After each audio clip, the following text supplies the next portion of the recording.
गांव के बाहर एक पुराना टूटा फूटा घर था। उसके आंगन में एक बड़ा पुराना पीपल का पेड़ था। कहते हैं उस पेड़ में कोई आत्मा बसी हुई है, लेकिन लोग अब उसे भूलने लगे थे जब तक कि रघु उस घर में नहीं गया। कहानी: रघु शहर से अपने गांव लौटा था। नौकरी छूट गई थी, पैसा खत्म हो चुका था और रहने के लिए अब कोई जगह नहीं थी। गांव वालों ने बताया कि गांव के बाहर एक पुराना घर खाली पड़ा है। बस एक ही बात है, वो घर पीपल वाले पेड़ के पास है। जो चाहे कर, पर उस पेड़ के नीचे रात मत बिताना, बुजुर्ग काका ने कहा। रघु हंस पड़ा, अब मैं भूतों से नहीं डरता। उसने घर में डेरा डाल दिया। पहली रात सब सामान्य रहा, लेकिन दूसरी रात अजीब अजीब आवाजें आने लगी, जैसे कोई पीपल के पत्तों में फुसफुसा रहा हो। रघु रघु चौंका। कौन बुला रहा था उसका नाम? उसने बाहर झांका। पूरा आंगन शांत था, लेकिन पीपल के पत्ते हिल रहे थे, जबकि हवा बिल्कुल नहीं थी।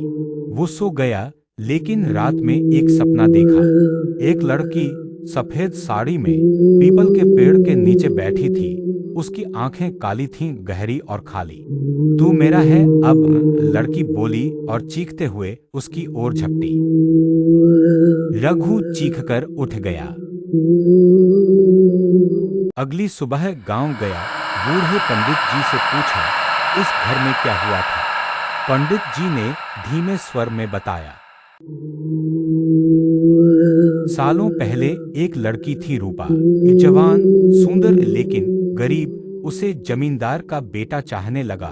जब उसने मना किया तो एक रात उसे जबरन उठाकर इसी घर में लाया गया। उसने खुद को बचाने के लिए पीपल के पेड़ से फांसी लगा ली। तब से उसकी आत्मा वही है। जो भी उस घर में आता है वो उसकी पकड़ में आ जाता है। रघु घबरा गया, तो मैं क्या करूं? पंडित जी बोले, उस आत्मा को मुक्ति चाहिए, पर उसकी रूह तभी शांत होगी जब उसका बदला पूरा होगा। तीसरी रात रघु ने पेड़ के नीचे दिया जलाया, अगरबत्तियां लगाईं और रूपा को आवाज दी। रूपा, मैं तुझसे बात करने आया हूँ, तुझे मुक्ति दिलाना चाहता हूँ। लेकिन जैसे ही वो शब्द बोले, पीपल का पेड़ कांपने लगा, हवा तेज चलने लगी। सामने अचानक वही लड़की प्रकट हुई, वही सफेद साड़ी, बिखरे बाल, आंखों से खून बहता हुआ। अब मुक्ति नहीं, सिर्फ बदला चाहिए। तू ही मेरी जगह बना। रघु के पैर जमीन से चिपक गए, वह भाग नहीं सका। रूपा की आत्मा उसकी ओर बढ़ती गई। उसने अपना हाथ रघु की छाती पर रखा और बोली, अब तू वही महसूस करेगा जो मैंने उस रात किया था। रघु की सांसें रुकने लगी, उसका शरीर ठंडा पड़ गया। अगली सुबह गांव के कुछ बच्चे उधर खेलने गए। देखा पीपल के पेड़ पर कोई लटका हुआ था। पास जाकर देखा तो वह रघु था।